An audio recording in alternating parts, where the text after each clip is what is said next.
السلام عليكم ورحمة الله وبركاته. إن الحمد لله نحمده ونستعينه ونستغفره ونعوذ بالله من شرور أنفسنا ومن سيئات أعمالنا من يهده الله فلا مضل له ومن يضلل فلا هادي له وأشهد أن لا إله إلا الله وحده لا شريك له وأشهد أن محمدا عبده ورسوله صلى الله تعالى عليه وعلى آله وصحبه وسلم تسليما كثيرا أما بعد। সম্মানিত ভাতৃমণ্ডলী, আল্লাহ রাব্বুল আলামিনের প্রশংসা এবং প্রিয় নবী সাল্লাল্লাহু আলাইহি সাল্লামের উপর সালাত ও সালামের পর জুমাবার 19 সফর 1446 হিজরি মোতাবেক 23 আগস্ট 2024 আমাদের ধারাবাহিক আলোচনা সহিহুল বুখারীর আহাদিসুল আম্বিয়া, নবী রাসূলগণ সম্পর্কীয় হাদিসের পর্ব নম্বর 11। ইমাম বুখারী রাহিমাহুল্লাহর এই পর্বের অধ্যায় নম্বর 23। বিষয়বস্তু মূসা আলাইহিস সালাম সম্পর্কে এবং ফেরাউন, আল্লাহর সবচেয়ে বড় শত্রু এবং আল্লাহ রাব্বুল আলামিনের সবচেয়ে বড় যে সব নবী রাসূল তাদের অন্যতম মূসা আলাইহিস সালাম, আপন যুগের সবচেয়ে শ্রেষ্ঠ মানুষ। এই মর্মে একটি আয়াত নিয়ে এসেছেন সূরা গাফির, আয়াত নম্বর 28, যার অপর নাম হচ্ছে সূরা আল মুমিন। আর তারপরে এতে হাদিস নাই, পরের অধ্যায়ে হাদিস রয়েছে আর ধারাবাহিক আলোচনা মূসা আলাইহিস সালাম সম্পর্কে রয়েছে। বলছেন বাবুন, এই অধ্যায় হচ্ছে ওয়াকালা রাজুলুন মুমিনুন মিন আলি ফিরআউন ইয়াকতুমু ঈমানাহ। জনৈক ঈমানদার ব্যক্তি ফেরাউনের বংশের জনৈক ঈমানদার মুমিন মুসলিম ব্যক্তি বলল, যেই মুমিন মুসলিম ফেরাউনের অনিষ্টের ভয়ে ইয়াকতুমু ঈমানাহ, নিজের ঈমানকে গোপন রেখেছিল। ঘটনা কি ছিল?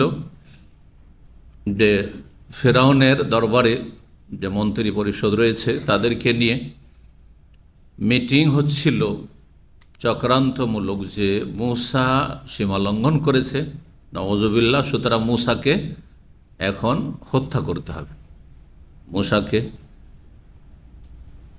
হত্যা করতে হবে।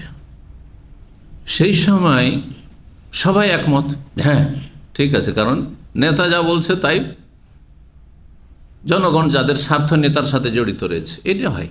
যতই বড় জালেম হোক না কেন, যদি তার যারা সদস্য তার ডানে বামে রয়েছে তাদের স্বার্থ তার সাথে জড়িত থাকে, তো তার হ্যাঁ মিলাবে। এটা বাস্তব সত্য প্রতিটি যুগে, এটা মানুষের প্রাচীন ইতিহাস। কিন্তু তার পতন ঘটার পরে দেখছেন কি অবস্থা, ওগুলোরই গিরগিটের মতো রং চেহারা পাল্টে গেছে, ঠিক না? জি হ্যাঁ। তো এটি মানুষের স্বভাব। আসলে মানুষ নিজের স্বার্থটাকে খুব বড় করে দেখে, যার ফলে অধিকাংশ মানুষ সত্য কথা প্রকাশ করতে পারে না, অনেক সময় পারলেও পারেন না, হয়তো মাজুর, অনেক সময় অন্তর থেকে ঘৃণা করতে হবে পাপকে, সর্বনিম্ন ঈমান। আর কথা বলার সুযোগ থাকলে কথা বলতে হবে। কিভাবে কথা বলতে হবে? সংশোধনমূলক কথা বলতে হবে। এই নয় যে ফিতনা ফাসাদ সৃষ্টি করার উদ্দেশ্য। কিন্তু আপনার চাটুকারিতা করতে হবে, চামচামি করতে হবে, এটা ইসলামে জায়েজ নয়। তো এরা সবাই এক বাক্যে বলল যে কথা ঠিক, মূসাকে কি করতে হবে? হত্যা করতে হবে। তখন একজন শুধুমাত্র ঈমানদার ছিল ফেরাউনের বংশের, কারণ বনি ইসরাইল যদি মূসা আলাইহিস সালামের বংশের হয় তো তার কথা নেবে না। ফেরাউনের কাছে তাদের কোনো মূল্যায়ন না, তারা তাদের বাড়ির গোলাম, সব দাসের কথার কি মূল্য রয়েছে? কিন্তু তার বংশের একজন সম্ভ্রান্ত ব্যক্তি, আর সে যে ইসলাম কবুল করেছে ভিতর এটা ফেরাউনও জানতো না, এবং ফেরাউনে যারা সভাসদ তারাও জানতো না, কেউ জানতো না। একদম ঈমান, তার ঈমানকে সে লুকিয়ে রেখেছিল। আর সে তাদের একজন লোক, যেন ফেরাউনেরই একজন লোক, আর মূসা আলাইহিস সালামের পক্ষে হিতাকাঙ্ক্ষী হয়ে বলছে, টের পাচ্ছে না। মনে করছে যে কিছু লোক থাকে একটু ঠান্ডা মেজাজের, হয়তো সেই জন্য এই উপদেশটি দিচ্ছে। কি বলেছিল?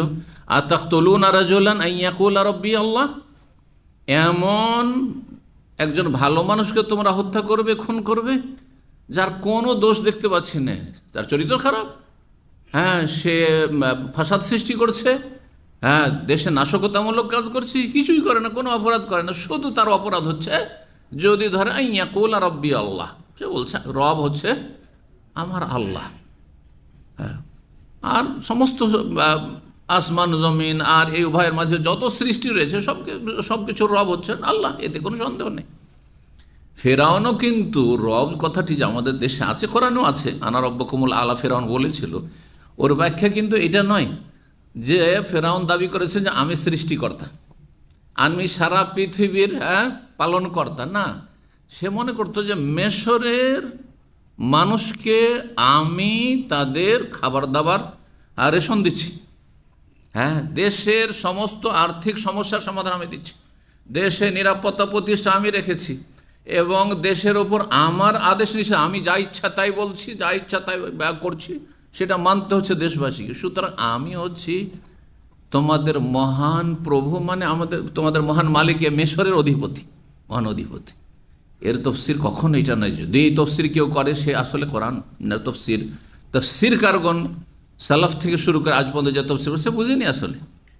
এটা অনেক সময় আমরা ভেঙে বলি না, আনা রব্বুকা তর্জমা কথা, আমি তোমাদের মহান প্রভু, সে কি দাবি করেছে আমি আল্লাহ, আল্লাহর মতো আমার মধ্যে ক্ষমতা আছে না, কিন্তু আমি তোমাদের সব কিছু, আমার পিছনে আবার আছে কি, কার কথা মানবেন না, মানতে হবে না, আদেশ নিষেধ সব আমার চলবে, অবনত হবে আমার সামনে। আর রাজাদের সামনে সেজদা করা এইটা চলে আসছিল, অগ্নিপূজক মজুসদের মধ্যে ছিল, হিন্দুদের মধ্যে ছিল, পরম্পরা যুগে যুগে ধরে বড়দের সামনে, হ্যাঁ এমনকি সেজদা সালামি আপনার মোগল আমলে সেজদা সালামি ছিল, বেদাতি মুসলিম শাসকদের মাঝে সেজদা সালামির ইতিহাস আপনারা পড়েছেন, যারা মোগল ইতিহাস পড়েছেন, তারা ভাগ করতে সেজদাকে, যেমন এই সুফিরা পীরপন্থীরা হ্যাঁ সেজদাকে দুই ভাগ করেছে, এবাদতের সেজদা মসজিদে আল্লাহর জন্য, আর সেজদায় তাজিমি, ওরা সেজদা সালামি বলে না, রাজারা বলতো সেজদায় সালামি সেই যুগে মোগল আমলে, আর এই বেদাতি সুফিরা ভণ্ডরা বলে কি সেজদায় তাজিমি। আদমকে সেজদা যেমন করেছে ফেরেশতারা, আদম তো মখলুক, তো ওই রকমই পীরকে মরিদান সেজদা করছে সেজদা তাজিমি, এইটা ঠিক আছে না, ওইটাও ঠিক না, ওইটা শিরক কুফর। কারণ আদম আলাইহিস সালামের যুগে তখন আল্লাহর হুকুম ছিল উসজুদু লিআদম, আদমকে সেজদা করে, ওইটা ইবাদত। কিন্তু নবী সাল্লাল্লাহু আলাইহি সাল্লাম যে সারা বিশ্বের মানবতার জন্য এবং জিনজাতির জন্য দিন নিয়ে আসলেন, সেই দিনের হুকুম হচ্ছে আল্লাহ তাসজুদু ইল্লা ইয়াহু, জি আল্লাহ ছাড়া কাউকে সেজদা করা যাবে, লা তাসজুদু লিশ-শামসি ওয়ালা লিল-কামার, সূর্য চন্দ্র বিশাল আল্লাহর সৃষ্টি, তবুও সেই সবকে সেজদা করতে পারবে না, ওয়াসজুদু লিল্লাহিল্লাযী খালাকাহুন্না, সমস্ত কিছুকে যিনি সৃষ্টি করেছেন তাকে শুধু সেজদা করো। নবী সাল্লাল্লাহু আলাইহি ওয়াসাল্লামকে বলেননি লাউ কুনতু আমিরান আহাদান আন ইয়াসজুদা লি আহাদ, আমি যদি কাউকে পারমিশন দিতাম যে মানুষকে সেজদা করতে পারবে, তাহলে কাকে, লা আমারতুল মারআতা, স্ত্রীকে বলতাম আনতাসজুদা লিজাওজিহা, স্বামীকে সেজদা করো। এইটাও শিরক, কেউ যদি করে অতি ভক্তিতে স্বামীকে সেজদা করে, সে মুশরিক কাফের, মুসলিম না। তো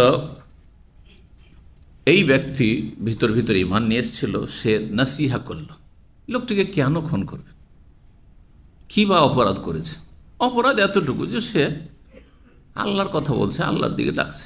আমরাও ওপরওয়ালা সৃষ্টিকর্তা, না হিন্দুরা ওপরওয়ালা বলে না, দেবদেবী পূজাও করেছে, ওপরওয়ালাও বলছে। হিন্দুরা কি বলছে যে এইসব দেবদেবী আসমান জমিন সৃষ্টি করেছে, না কখনো বলে না। কিন্তু মক্কার কাফেরও এটা বলতো না। হ্যাঁ, রুবুবিয়াতের ক্ষেত্রে মৌলিক রুবুবিয়াত আল্লাহর কাজকে তারা মানত, কিন্তু শাখা প্রশাখায় গিয়ে আল্লাহর কাজ ভাগ করে দিয়েছে, তারপর আল্লাহর ইবাদত বন্দেগী অন্যকে দিয়ে দিয়েছে। তো তৌহিদুল উলুহিয়া বা তৌহিদুল ইবাদায় মূলত যুগে যুগে মানুষরা শিরক কুফরি করেছে। তো শেষ আয়াত পর্যন্ত মুসরিফুন কাজ্জাব, যারা সীমা লঙ্ঘনকারী মিথ্যাবাদী, তাদেরকে আল্লাহ পছন্দ করেন না। এই ছিল আয়াত। আর তারপরে 24 নম্বর অধ্যায়ে বলছেন বাবু কৌলিল্লাহি তাআলা, এই অধ্যায় হচ্ছে মহান আল্লাহর বাণী সম্পর্কে। হালা তাকা হাদিস ও মূসা, তোমাদের কাছে মূসা আলাইহিস সালামের কাহিনী কি পৌঁছেছে, তার কাহিনী সম্পর্কে জানো। সূরা তাহার আয়াত নম্বর 9 রয়েছে। তারপর ইজরা নারান, যখন তিনি আগুন দেখলেন, এসব ঘটনাবলী তাফসিরে রয়েছে, সেদিকে যাচ্ছি না। তারপরে সূরা নিসার একটি আয়াত নিয়েছেন, আয়াত নম্বর 164, সেখানে রয়েছে ওয়াকাল্লামাল্লাহু মূসা তাকলিমা, মহান আল্লাহ মূসা আলাইহিস সালামের সাথে সরাসরি কথা বলেছেন। কাল্লাম আল্লাহ, আল্লাহ কথা বলেছেন। তাকলিমা কেন আল্লাহ নিয়ে আসলেন? কারণ আল্লাহ রাব্বুল আলামিন কথা বলা একটা হচ্ছে ওহীর মাধ্যমে, ওহীর মাধ্যমে সরাসরি আল্লাহর কথা শুনছেন না, ওহীর মাধ্যমে। নবী সাল্লাল্লাহু আলাইহি ওয়াসাল্লামের 23 বছরের জীবনে যত ওহী এসছে কার মারফত এসছে? জীবনে এমনকি সমস্ত নবী রাসূলের কাছে ওহীর মাধ্যমে আল্লাহর কথা কি পৌঁছানো হয়নি?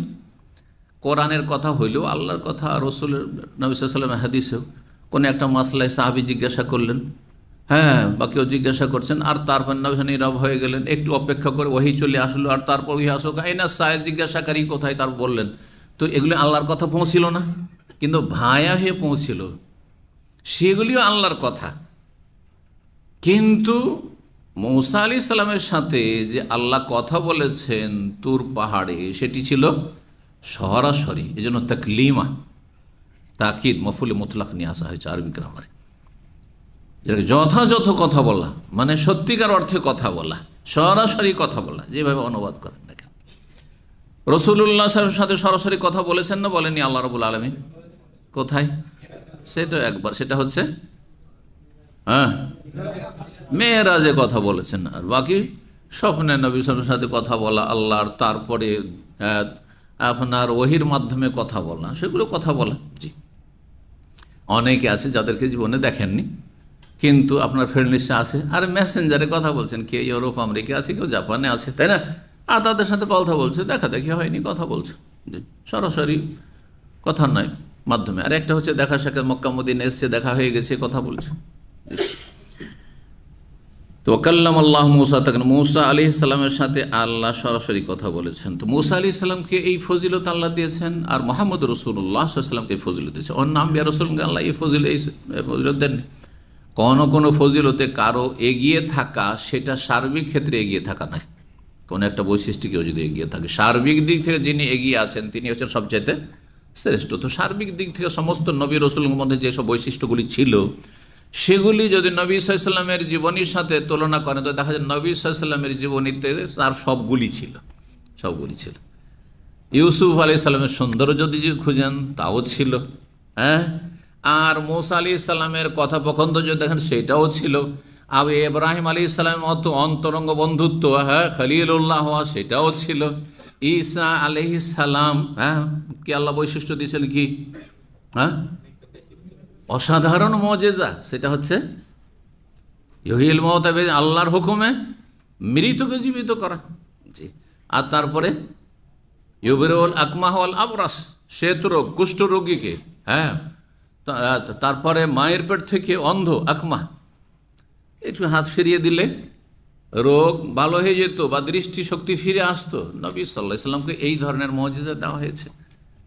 জরুরি নয় যে সেম সেম একবারে, কিন্তু এই ধরনের মুজিজা দেওয়া হয়েছে নবী করিম সাল্লাল্লাহু আলাইহি সাল্লামকে। তাহলে যতগুলি বৈশিষ্ট্য বা সম্মানের দিক অন্যান্য সমস্ত নবীর মাঝে ছিল, প্রিয় নবী সাল্লাল্লাহু আলাইহি ওয়াসাল্লামের মধ্যে সবগুলি ছিল। এই জন্য সার্বিক দিক থেকে ছিল, এই জন্য সবচেয়ে শ্রেষ্ঠ রসুল মুহাম্মদ রাসূলুল্লাহ সাল্লাল্লাহু আলাইহি সাল্লাম। 3394 নম্বর হাদিস, আবু হুরায়রা রাদিয়াল্লাহু তাআলা বর্ণনা করেছেন, ক্বালা রাসূলুল্লাহ সাল্লাল্লাহু আলাইহি ওয়াসাল্লাম লাইলাতা উসরিয়া বি, রাসূলুল্লাহ সাল্লাল্লাহু আলাইহি ওয়াসাল্লাম বলছেন ওই রাত সম্পর্কে, যেই রাতে আমাকে, তিনি বলছেন যেই রাতে আমাকে নৈশ ভ্রমণ করানো হয়েছিল, মানে রাতারাতি সফর করানো হয়েছিল। ইসরা, ইসরা মেরাজের আরেকটি নাম হচ্ছে কি, ইসরা। কিন্তু আমাদের দেশের মানুষেরা মেরাজ বুঝে, ইসরা শব্দটি বুঝেন না। আরবরা যেহেতু তাদের মাতৃভাষা, সেই জন্য আরব মোটামুটি আরবি যদি বুঝে তো ইসরা বললেও বুঝে, আর মেরাজ বললেও বুঝে, তাই না? কিন্তু আমি ভাগ করে বলেছিলাম যে জমিনি সফর মক্কা থেকে বাইতুল মুকাদ্দাস পর্যন্ত, এটা হচ্ছে ইসরা, মানে জমিনি সফর।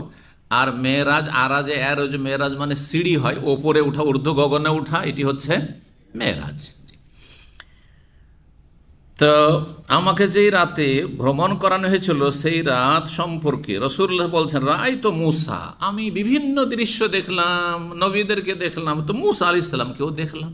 মূসা আলাইহিস সালামকে নবী সাল্লাম দেখলেন, কেমন ছিলেন দেখতে? বলছে ওয়াইদা রাজুলুন দারবুন, রাজুলুন, তিনি ছিলেন হালকা পাতলা মানুষ। রাজুলুন মানে মানুষ, আর দারবুন মানে হালকা দুবলা পাতলা মানুষ।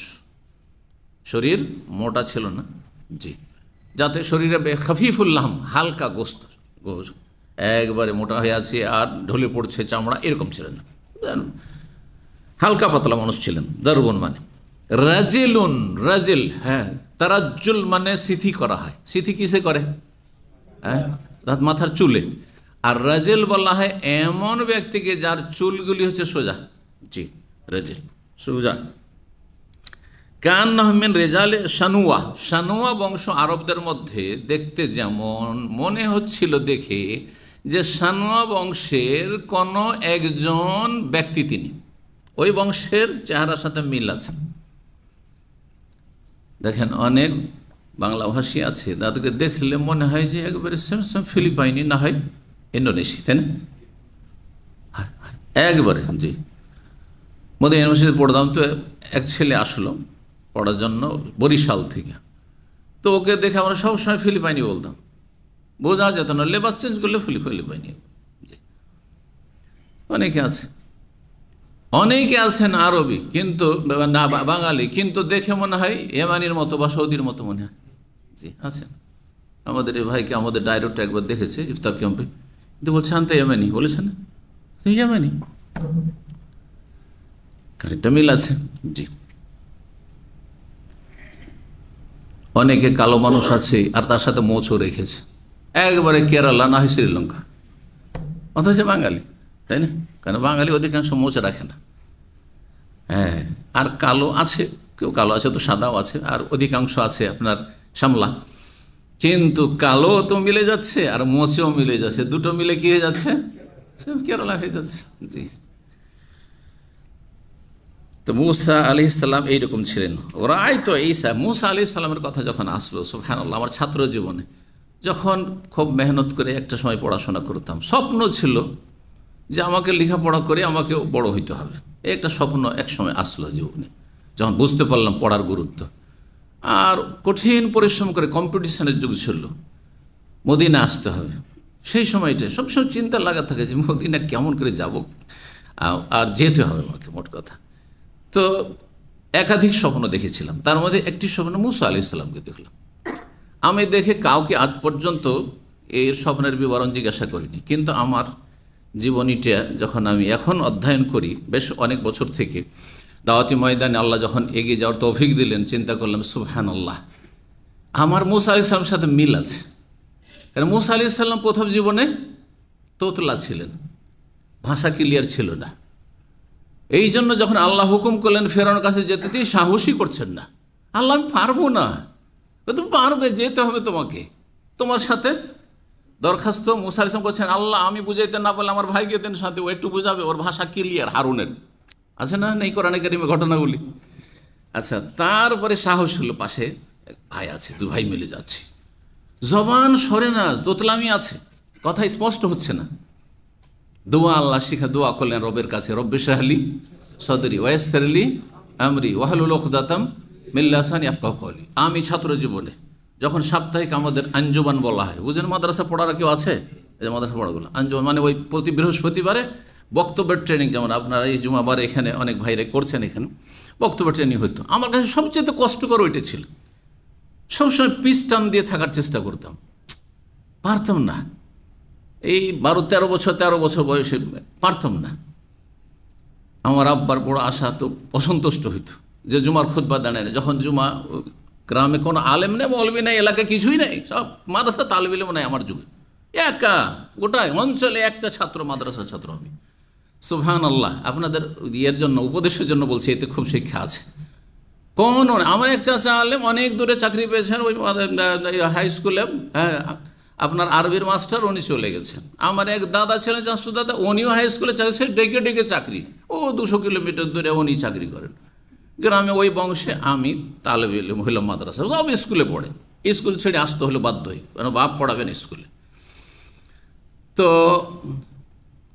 কি বলছিলাম, 13 বছর বয়স, আর আব্বা চাই যে এই মুন্সিগুলো খুতবা দেখে দেখে পড়ছে।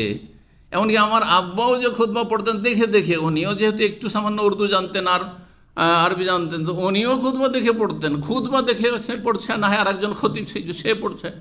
তো চাইতেন যে আমি যেন খুতবায় উঠে যাই। দেখছি যে বাবা সন্তুষ্ট, ভালোবাসছেন না, আমি এটা অনুভব করলাম।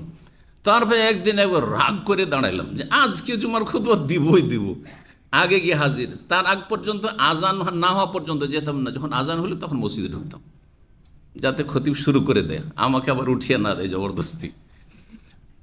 সুবহানাল্লাহ, এটা প্রথম ইতিহাস। 13 বছর বয়স, খুতবা বলবো কি, কিন্তু খুব আবেগ নিয়েছে, আজকে বলবো। সূরা নূর শুরু করলাম, সূরাতুন আনজালনাহু ফারাজনাহা, একটা রুকু মুখস্থ, আর তারপরে জেনা ব্যভিচারের শাস্তি, তারপরে আপনার মিথ্যা অপবাদ, কেউ জেনার অপবাদ দিলে তার শাস্তি সামানিনা জাল্লা। তর্জমা করে যতটা তর্জমা বুঝতাম, আমি খুতবা মাশাআল্লাহ ছেড়েই দিলাম, 20-25 মিনিট যা করতে হয় আমরা ছেড়েই দিলাম, একটু সাহস হলো। তারপর মাদ্রাসায় গিয়ে ওস্তাদ বসে আছে, ছাত্ররা বসে আছে, সিনিয়র ছাত্র আছে, জুনিয়র আছে, এতগুলি সামনে, চেহারা দেখে তার ভিতর কাঁপে, মাথার ঘাম পায়ে বইতে থাকে। দেখছি যে সব ভিজে গেছে, পায়ের তলা পর্যন্ত ভিজছে, সব কাপড় চোপড় সব গেঞ্জি সব ভিজে গেছে, এই অবস্থা ছিল। প্রথম জীবনে আঞ্জুমানে মুখস্থ করে গেছি, হ্যাঁ, বাগানওয়ালার কাহিনী। কোরআনে জানেন না, সূরা কালামে আছে বাগানওয়ালার কাহিনী, যে চালাকি করেছিল ছেলেরা, যায় আমার বাপ বোকা ছিল, হ্যাঁ 3 ভাগ করে 1 ভাগ ফকির মিসকিনকে দিত, আমরা দেবো না, রাতের অন্ধকারে ফল পেড়ে নিয়ে আসবো, ইয়ামানের ঘটনা। এই ঘটনা মুখস্থ করে ওই গমের জমিতে গিয়ে একবারে, যে গমের জমিগুলি যেন মানুষ, আর একবার সারিয়ে সবুজ আছে গমের জমি, সেখানে গিয়ে আধা ঘন্টা ট্রেনিং করে আসলাম। প্রতিদিন চলে যায়, আসর পরে চলে, মাগরিবের একটু আগে চলে যায়, ট্রেনিং করে আসি, যাতে করে মানুষের সামনে বলতে পারি। আর তারপরে 20-25 মিনিটের বক্তব্য রেডি করে এসে বলতে লাগলাম, 5 থেকে 7 মিনিটে শেষ হয়ে গেল। সুবহানাল্লাহ, পুঁজি শেষ, আমি আর খুঁজে পাই না কিছু, বসে গেলাম তাড়াতাড়ি, 5-7 মিনিটের মধ্যে বসে গেলাম। যাই হোক, সুবহানাল্লাহ, আমার জন্য খুব কঠিন ছিল।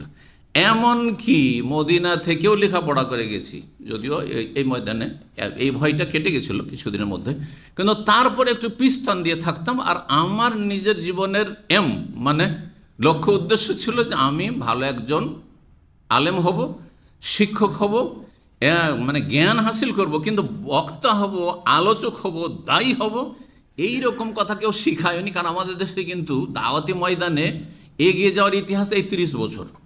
বড় বড় আলেমরা আছে, দাওয়াতি ময়দানে তেমন কিছু ছিল না।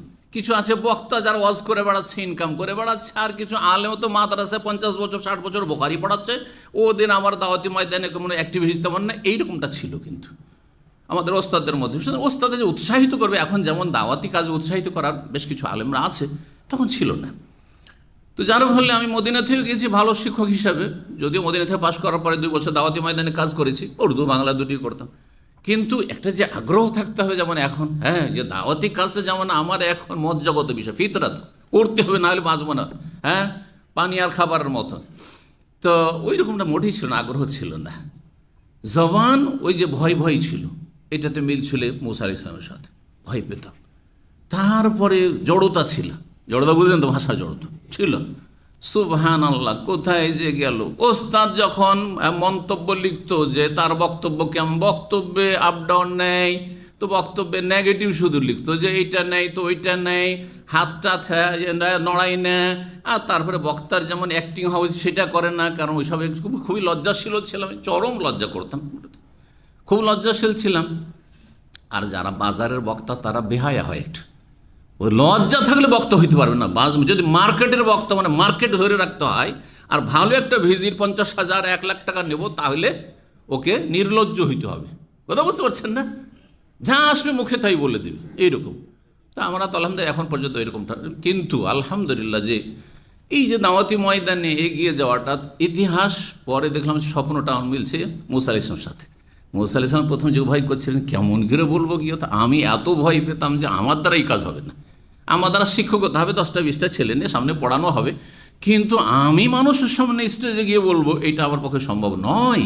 কিন্তু আল্লাহ সেটা সম্ভব করে দিয়েছেন। জি, এই জন্য অসম্ভব কিছু মনে করবেন না, আপনি নিজেও অসম্ভব কিছু মনে করবেন না, আপনার ছেলে মেয়েদেরকে মানুষ করার ক্ষেত্রে অসম্ভব কিছু মনে করবেন না। সব কিছু আল্লাহর দ্বারা সম্ভব, এবং আল্লাহ এমন কিছু করবেন যেটা আমিও কল্পনা, আপনিও কল্পনা করতে পারি না, যে আমাকে এত দূরে পৌঁছে দিতে পারেন বা এই ময়দানে নামাইতে পারেন, যেই ময়দান আমার ধারণাই ছিল না এবং ইচ্ছাও ছিল না, ইচ্ছার বিরুদ্ধে। সুবহানাল্লাহ, আল্লাহ তোকে এইখানে নামাবো, এই কাজ নেব তোর দ্বারা।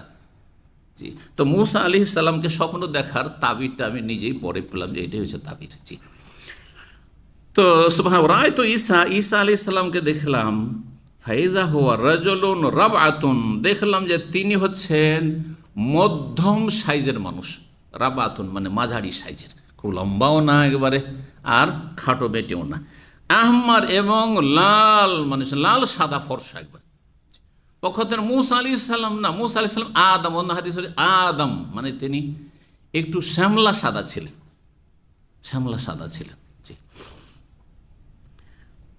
ঈসা আলাইহিস সালাম বেশি ফর্সা ছিলেন, বেশি ফর্সা ছিলেন এবং লাল সাদা একদম ছিলেন। কান্নামা খারাজা মিন দিমাস, ঈসা আলাইহিস সালামকে দেখে মনে হচ্ছিল যেন এখনই তিনি গোসল করে গোসলখানা থেকে বেরিয়েছেন। দিমাস মানে গোসলখানা, হাম্মাম আজকালকার জন্য গোসলখানা, গোসলখানা থেকে বেরিয়েছেন। ওয়ানা আশবাহু ওয়ালাদ ইব্রাহিম, এবং আমি ইব্রাহিম আলাইহিস সালামের সন্তানদের মধ্যে ইব্রাহিমের সাথে বেশি সদৃশ্যতা রাখি। নবী সাল্লাল্লাহু আলাইহি ওয়াসাল্লাম দেখতে কার মতো? ইব্রাহিম আলাইহিস সালামের মতো, ইব্রাহিম আলাইহিস সালামের মতো। সুম্মা উতিতু বিনাইনি, তারপরে ওই যে মেরাজে দুটো পাত্র নিয়ে আসা হইল, দুটো পাত্র বা দুটো পান পাত্র, গ্লাস নিয়ে আসা হইল। ফি আহাদিহিমা লাবান, একটিতে ছিল দুধ, অফিল আখারে দ্বিতীয়টিতে ছিল মদ। ফাকালা, ফেরেশতা এসে বলছেন ইশরাব আইয়াহুমা শিত, এই দুটো গ্লাস আছে আর তুমি দেখতে পাচ্ছ কি আছে, যেটা ইচ্ছা সেটা পান করো। এটা তো দুনিয়া নয় যে মদ হারাম, তাই না?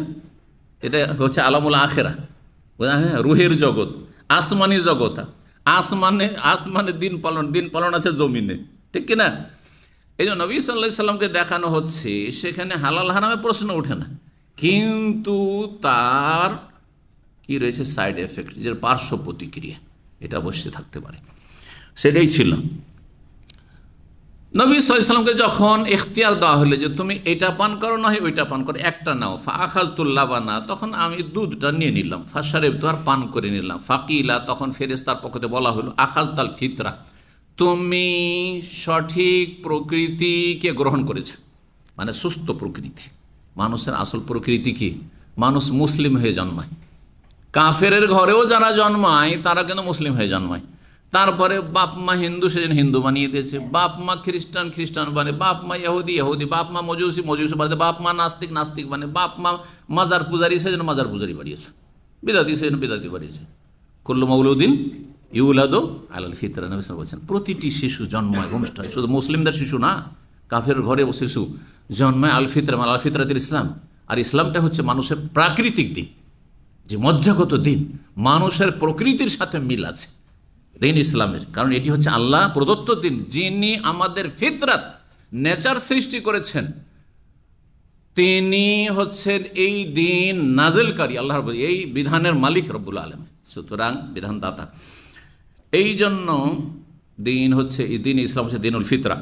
আখাযাল ফিতরা, তুমি সঠিক প্রকৃতি গ্রহণ করেছো। আমা, শুনে রাখো, ইন্নাকা লাউ আখাযাল খামর, তুমি যদি মদের গ্লাসটা নিয়েই নিতে আর পান করে নিতে, গাওয়াত উম্মাতুকা, তাহলে তোমার উম্মত পুরোটাই পথভ্রষ্ট হয়ে যেত।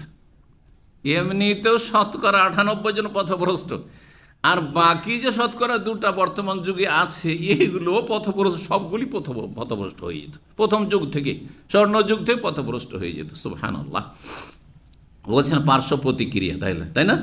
হালাল হারাম না থাকলেও। 3395 নম্বর হাদিস বর্ণনা করছেন আবুল আলিয়া, প্রখ্যাত তাবি, বলছেন হাদ্দাসানা ইবনু আম্মে নবিয়কুম, আমাদেরকে হাদিস বর্ণনা করেছেন তোমাদের নবী সাল্লাল্লাহু আলাইহি ওয়াসাল্লামের চাচাতো ভাই, নবীর চাচাতো ভাই কে? ইবনে আব্বাস। আর ইবনে আব্বাসের বিশিষ্ট ছাত্র আবুল আলিয়া রাহমাহুল্লাহ ছিলেন। নবী সাল্লাল্লাহু আলাইহি ওয়াসাল্লাম বর্ণনা করছেন, কাল, তিনি বলেন, মানে নবী বলেন, লা ইয়ামবাগি লিআহাদিন আন ইয়াক, কোনো বান্দার জন্য, কোনো মানুষের জন্য, যতই শ্রেষ্ঠ আর পরহেজগার আল্লাহওয়ালা হয়ে যাক না কেন, জায়েজ নয়, এমনকি কোনো নবীর জন্য, নবী সাল্লাল্লাহু আলাইহি ওয়াসাল্লাম নিজে বলছেন, আন ইয়াকুলা, যে বলবে, আনা খায়রুম মিন ইউনুস বিন মাত্তা, আমি ইউনুস বিন মাত্তার চাইতেও বেশি শ্রেষ্ঠ, ইউনুস আলাইহিস সালামের সাথে আমি বেশি ভালো মানুষ। অনেক সময় যারা অল্প ইসলামের জ্ঞান রাখে আর বেশি পরহেজগারি দেখায়, তারা মনে করে যে আমার ধারে কাছেও আলেম ওলামারা নেই। এই ধারণা কিন্তু অনেকের মধ্যে তৈরি হচ্ছে। আজকাল সোশ্যাল মিডিয়া বড় একটা ফিতনা, দেখবেন কিছু লোক আল্লাহ কিছুদিন আগে পাপিষ্ট ছিল, দিনের কোনো জ্ঞান ছিল না, সহি আকিদাও ছিল না, সহি মানহাজ কিছুই বুঝতো না, আর তারপরে কিছুটা বুঝেছে, আর তারপরে একটু এলেম শিখেছে, আর শিখার পরে ভাবছে যে মানহাজ আমি বুঝি। তারপরে আলেমদের ভুল ধারা শুরু করলো, বড় বড় আলেমদের ভুল ধারা শুরু করলো। আলেমের ভুল আলেম বুঝবে, হ্যাঁ সে ওজন করতে, তার এলেম আছে, এলেম দিয়ে ওজন করে। না না, সাধারণ মানুষ এই যে ভুল করে দিয়েছে, হ্যাঁ অমুক করেছে তমুক করেছে। যদি কারো একটা কিছু পেয়ে যায়, ওই যে অমুক বলেছে ওইটা ঠিক, আর এরা সব বিভ্রান্ত। হ্যাঁ রে, বিভ্রান্ত বলার অধিকারটা কি তোমার? কয় অক্ষর শিখলে, আর তারপর যদি তাহাজ্জুদ ধরে নিয়ে থাকে, ভাবে যে আজকাল আলেমরা এরা ভোগ বিলাসী, তাহাজ্জুদ তাহাজ্জুদ নেই, এর নফল ইবাদত বন্দেগী নেই, মানে নিজেকে অনেক সিনিয়র মনে করে, এই রোগে আক্রান্ত হয়ে যায়। ইউনুস আলাইহিস সালাম সম্পর্কে কারো কুধারণা হইতে পারে যে ইউনুস আলাইহিস সালামকে আল্লাহ কি দিয়ে শাস্তি দিচ্ছেন? মাছের পেটে পাঠিয়ে দিয়ে। আমাকে তো এরকম বালা মুসিবতে আল্লাহ ফেলেনি, জেলেও যেতে হয়নি, তাহলে মনে হয় আমি ইউনুস আলাইহিস সালামের চাইতে ভালো। যদি এক উদাহরণ আসে তাহলে গেলে নষ্ট, এ কথা থেকে সতর্ক করছে। আত্ম অহমিকা যেন না আসে, কিছু ভালো কাজ করে যারা অনেকে দান সাদকা করছে মাশাআল্লাহ, আর অনেকে আছে পারে না কৃপণতার কারণে, অনেকের মধ্যে বখিলি চরিত্র, এটা সবাই একই মনের নয়। আবার অনেকের অভাব আছে বা দায়িত্ব অনেক বেশি আছে, খরচ খরচাও বেশি আছে, বিভিন্ন ওজোর আছে। ভাবছেন আমার মতো কেউ দাতা নেই, আরে এরা সব ফ্রি ফ্রি খায়, দান একটা পয়সা দান করতে পারে না, আর আমি কত দান করি না, এইটা যেন না আসে। কারণ আপনি জানেন না যে কে কোন অন্তর নিয়ে করছে। হতে পারে আপনার চেয়ে বেশি এখলাস নিয়ে অল্প কিছু করলো, তার মধ্যে অনেক এখলাস আছে, কিন্তু আপনার মধ্যে এখলাস নেই। তো ইউনুস আলাইহিস সালামের কথা বিশেষভাবে এই জন্য বললেন যে মানুষের ধারণা হতে পারে যে উনি তো একটা ভুল করেছেন, আল্লাহর বিনা হুকুমে চলে গেছিলেন, তখন আল্লাহ তাকে কি শাস্তি দিলেন যে যাও, হ্যাঁ তাকে ফেলে দেওয়া হলো নৌকা থেকে, আর তারপরে তখন মাছের পেটে থাকতে হলো, আর তারপরে সেখান থেকে কত কষ্টে ক্ষীণ হয়ে তাকে যখন মাছের পেট থেকে উগলে দেওয়া হলো, মাছ গিলতে পারেন, কারণ আল্লাহর হুকুম রক্ষা বাঁচাইতে হবে, এবং তাকে যেটা আল্লাহর করা ছিল সেটা আল্লাহ করতে চেয়েছেন, হ্যাঁ প্রাণটা আছে কিন্তু একবারে ক্ষীণ হয়ে গেছেন, আর তারপরে সাগরের বা নদীর কিনারে ফেলে দেওয়া হলো, আর তারপরে তিনি ফিরে আসলেন। তো ইউনুস আলাইহিস সালামের চাইতে কেউ যেন না বলে যে আমি শ্রেষ্ঠ, আমি শ্রেষ্ঠ, অন্য কেউ না বলে, এমন কি দ্বিতীয় ব্যাখ্যা এই হাদিসের এইটাও যেন না বলে যে আমাদের নবী ইউনুস আলাইহিস সালামের চাইতে শ্রেষ্ঠ, এটাও নিষেধ আছে। আরেকটি হাদিস হলে কেউ যদি বলে যে আমি, নবী সাল্লাল্লাহু আলাইহি ওয়াসাল্লাম বলছেন আমি ইউনুস আলাইহিস চাইতে শ্রেষ্ঠ, তাহলে সে মিথ্যা কথা বলল। কেন তাহলে কথা বলেছেন? অথচ আমরা জানি নিঃসন্দেহে নবী সমস্ত নবীর চাইতে শ্রেষ্ঠ, ঠিক আছে না? কিন্তু সমস্ত নবীর চাইতে শ্রেষ্ঠ কথাটি বলে অন্য নবী যদি মানহানি না করেন তাহলে জায়েজ, কিন্তু যদি অন্য নবীর মানহানি উদ্দেশ্য থাকে তাহলে জায়েজ নাই। বুঝা গেছে না? দেখেন, একজনকে আরেকজনের উপর শ্রেষ্ঠত্ব দিতে গিয়ে মানুষের চিন্তা চেতনা কাজ করে। এমনিতে হয়তো বলছেন যে আমাদের মধ্যে উনি সিনিয়র ভাই, কিন্তু সেখানে আপনি উদ্দেশ্য করছেন না যে বাকিগুলি একবারে বেকার, তাহলে ঠিক আছে। কিন্তু যদি উদ্দেশ্য থাকে আপনার ইঙ্গিত করা যে এই হচ্ছে সিনিয়র আর বাকিরা সব বেকার ফালতু, তাহলে এটা আপনি গুনার কাজ করলেন। আপনি কাউকে ছোট করা যাবে না, কাউকে ছোট করা যাবে না। তো যেখানে নবী নিষেধ করেছেন এর ব্যাখ্যা করা হয়েছে যে ইউনুস আলাইহিস সালাম মানহানি করে আমাকে শ্রেষ্ঠত্ব দেবে, এটা জায়েজ না। যে ধরেন একটা খ্রিস্টানের সাথে আপনার তর্ক চলছে, আপনি তর্কে কেন জড়াতে যাবেন? যে ঈসা আলাইহিস সালাম শ্রেষ্ঠ, হ্যাঁ মুসা আলাইহিস সালাম শ্রেষ্ঠ না মুহাম্মদ সাল্লাল্লাহু আলাইহি ওয়াসাল্লাম শ্রেষ্ঠ, এইটা করতে গিয়ে আপনি যদি বলেন যে না আমাদের নবী শ্রেষ্ঠ, বলছেন না তোমাদের নবী কিছুই না, আরও বেশি ক্ষতি করলেন আপনি। হ্যাঁ, নবী সাল্লাল্লাহু আলাইহি ওয়াসাল্লামের শানে বেয়াদবি করার সুযোগ করে দিলেন আপনি। এই জন্য এইরকম পরিস্থিতি কখনো যাবেন না যেখানে মানহানির আশঙ্কা রয়েছে।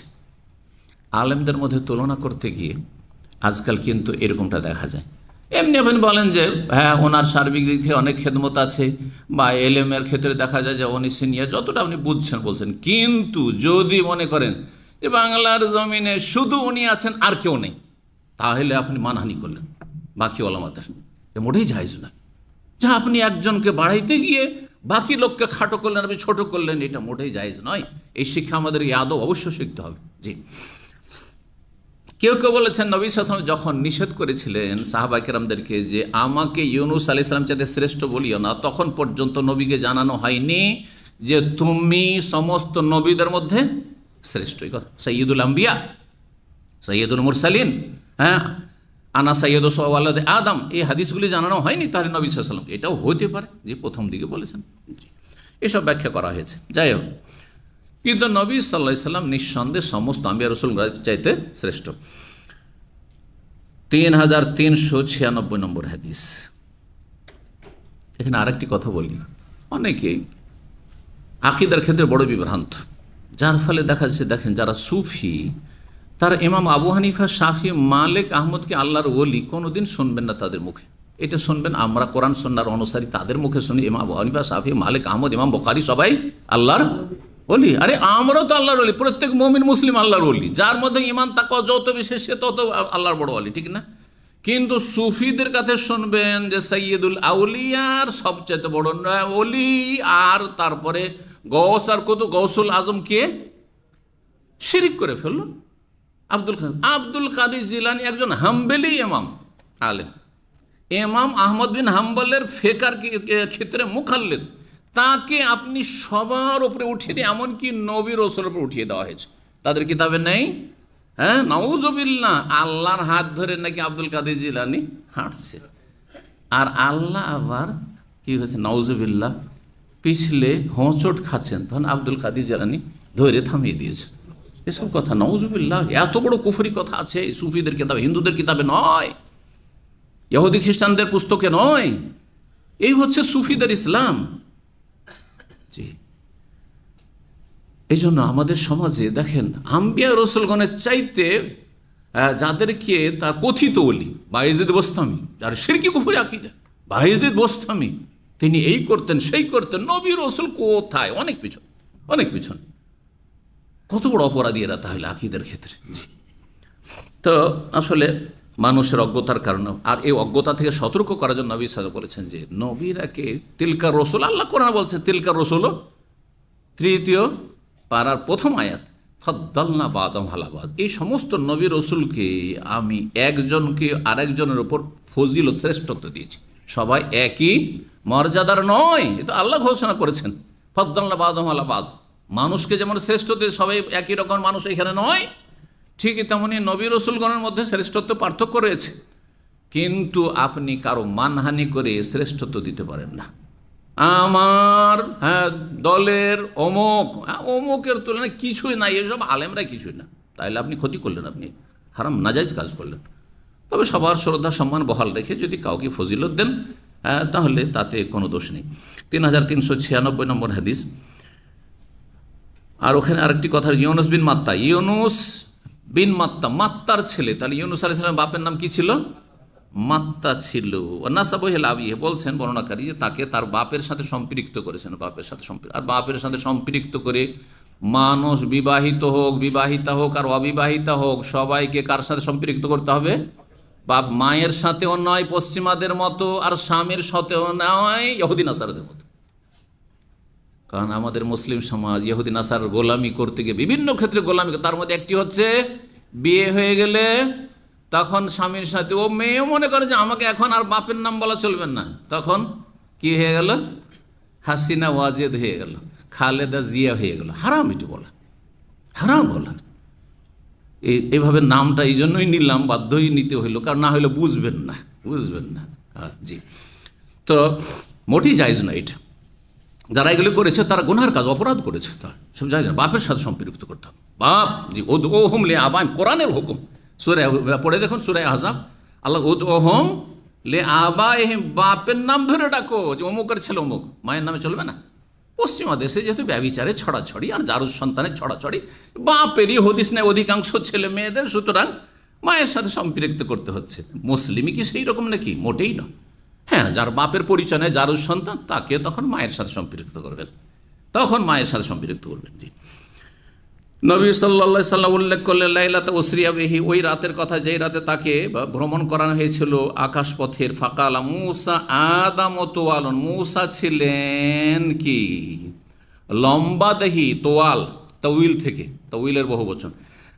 আর কি আদম, আদম মানে হচ্ছে বাদামি রঙের, মানে সাদাই, হ্যাঁ কালো না। শ্যামলা মানে আমাদের সবার শ্যামলা মানে কালো খানিক মনে করা হয়, একটু সম্মান করে কালো মানুষকে আমাদের দেশের মানুষ কি বলে, আপনি শ্যামলা, আসলে শ্যামবর্ণ না, বাদামি মানে তার রংটা একবারে সাদা, যেমন আপনার লেবাননের মানুষ, তার সিরিয়ার মানুষ, আর তারপরে আপনার ফিলিস্তিনের মানুষ ওই রকম নয়। কীরকম, যেমনটা আরব, সৌদি আরব বা ইয়েমান এই দেশের ফর্সা মানুষ বা আমাদের দেশে যে হলো ফর্সা মানুষ, হ্যাঁ এইরকম ছিল তার রং, বাদামি রঙের। জি, কান নহমির রেজালে সানোয়া, সানোয়া বংশের একজন যেন মনে হচ্ছিল, তাদের বংশের সাথে খানিকটা চেহারার মিল রয়েছে। ওয়াকালা ঈসা জাদুন মারবুন, ঈসা আলাইহিস সালামের চুলগুলি ছিল কোঁকড়ানো, কোঁকড়ানো চুল ছিল, ঢেউ ঢেউ চুল, কোঁকড়া মানে খুব কোঁকড়ানো আফ্রিকানদের মতো, ঢেউ ঢেউ চুল, ভালো লাগে দেখতে, একেবারে সোজা চুল, হ্যাঁ ভালো লাগে না, ঘোড়ার কেশের মতো বা ঘোড়ার লেজের মতো। মারবুন এবং মধ্যম, হ্যাঁ মানুষ ছিলেন, গোটা দেহ দৈহিক গঠনের দিক থেকে মধ্যম শ্রেণীর মানুষ ছিলেন তিনি। জি, মধ্যম দেহি যেটাকে বলা হয়। ওয়াজাকারা মালেকান খাজেনান্নার, আর মালেক নামক ফেরেস্তার কথা উল্লেখ করলেন যিনি হচ্ছে জাহান্নামের, হ্যাঁ রক্ষী। ওয়াজাকারা দাজ্জালের কথা উল্লেখ করলেন নবী করিম সাল্লাল্লাহু আলাইহি ওয়াসাল্লাম হাদিসে 3397 নম্বর হাদিস। ইবনে আব্বাস রাদিয়াল্লাহু তাআলা আনহু হতে বর্ণিত, তিনি বলেন আন্নান রাসূলুল্লাহ মাকাদিমাল মদিনা, নবী সাল্লাল্লাহু আলাইহি ওয়াসাল্লাম মদিনা আসলেন, ওয়াজাদাহুম ইয়াসুমুনা ইয়াওমান, তাদেরকে দেখলেন যে তারা কি রাখছে, একদিনের রোজা রাখছে। সেটা কি ছিল, ইয়ানি ইয়ামা আশুরা, আশুরার দিনে। মদিনায় এসে ইহুদিরাকে দেখলেন যে আশুরার 10ই মুহররমের রোজা রাখছে। ফাকালু, তাদেরকে জিজ্ঞাসা করেন নবী সাল্লাল্লাহু আলাইহি ওয়াসাল্লাম, কি ব্যাপার, মাহাযাল ইয়ামুল তাসিমুনা, কি জন্য রোজা রাখছো, কোন হাদিসে রয়েছে। কালা হাযা ইয়ামুন আযীম, এটি হচ্ছে বড় দিন, এটি হচ্ছে শুভ দিন, ইয়ামুন সালেহ, সহিহ মুসলিম হাদিসে রয়েছে। ওয়াহা ইয়াউমুন, এমন একটি দিবস, নাজ্জাল্লাহু ফিহি মূসা, এই দিনে আল্লাহ মূসা আলাইহিস সালামকে মুক্তি দান করেছেন জালেমের জুলুম থেকে আর সাগরে ডুবে যাওয়া থেকে, সাগরে পথ আল্লাহ করে দিয়েছেন, লোহিত সাগরে। ওয়াগরাকা আলা ফিরাউন, ফেরাউনের সেনাবাহিনী বংশধরকে আল্লাহ ধ্বংস করেছেন, ফেরাউন সহ। ফাসামা মূসা শুকরা লিল্লাহ, আল্লাহর শুকরানা রোজা রেখেছেন মূসা আলাইহিস সালাম, সেই জন্য আমরাও রোজা রাখছি। কে বললেন, ইহুদিরা বলল। তাহলে বাতিলের সাথে কিছু ভালো কাজ সবাই করে, কারণ আমাদের দেশে অনেকেই সংশয় পড়ে যায় যে ওরাকে যে পথভ্রষ্ট বলছেন, বেদাতি বলছেন, বা ওরাকে বলছেন যে এরা বড় শিরকে লিপ্ত রয়েছে, তো ওরাও তো নামাজ রোজা করছে, ওরাও তো দিনের কথা বলছে। এটা যথেষ্ট? পুরোপুরি দিনের কথা বলতে হয়, পুরোপুরি শিরক মুক্ত কথা বলতে হবে, বেদাত মুক্ত কথা বলতে হবে, নবীর তরিকার কথা বলতে, তাহলে হক্কানি। আর ভালো কথা কে বলে না, অমুসলিমও তো ভালো কথা বলছে, মেলা ভালো কথা, খারাপের সাথে দুনিয়া অশ্লীলতা ছড়াচ্ছে আর ভালো কথা বলছে, গঠনমূলক কথা বলছে। হ্যাঁ, শান্তিকামী, শান্তিকামী, শান্তি চাই, হ্যাঁ বিশ্ব শান্তি সবাই বলছে, হ্যাঁ পিসফুল চাই, দেশে স্থিতিশীলতা চাই, বলে না, আর ভিতরে ষড়যন্ত্র করছে।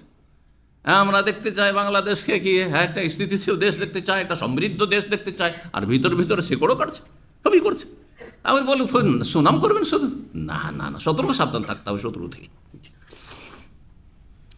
তো এরা রোজা রাখতো। নবী সাল্লাল্লাহু আলাইহি ওয়াসাল্লাম আনা আওলা বে মূসা মিনহুম, আমি এই ইহুদিদের চাইতে বেশি মূসা আলাইহিস সালামের নিকটবর্তী, কারণ মূসা আলাইহিস সালাম আল্লাহর নবী ছিলেন, রসুল ছিলেন, আমি আল্লাহর রসুল।